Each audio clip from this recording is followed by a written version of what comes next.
अस्सलाम वालेकुम जी। इम्तियाज़ हुसैन पंजोथा फ्राम सरगोदा।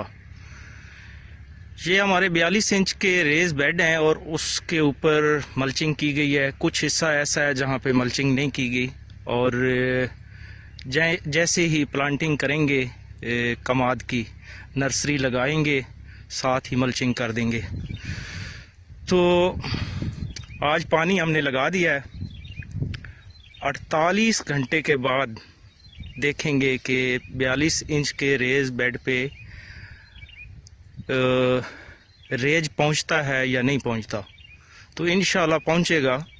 कुछ लोगों को रेज का पता ही नहीं है, वो समझते हैं कि सारा बेड गीला होना चाहिए, तो ये नहीं है। 21 इंच के बाद यानी 42 इंच के बिल्कुल दरमियान में आप थोड़ी सी मिट्टी उठाएंगे तो वहाँ आपका रेज पहुंच जाएगा। तो इंशाल्लाह कल परसों 48 घंटे के बाद मुख्तारे को दिखाएंगे कि रेज पहुंचता है या नहीं पहुंचता। तो इंशाल्लाह, क्योंकि अभी हमने चेक किया है पानी वहां तक पहुंच चुका है, तो फिर मुख्तारे को मनाएंगे और दिखाएंगे कि ये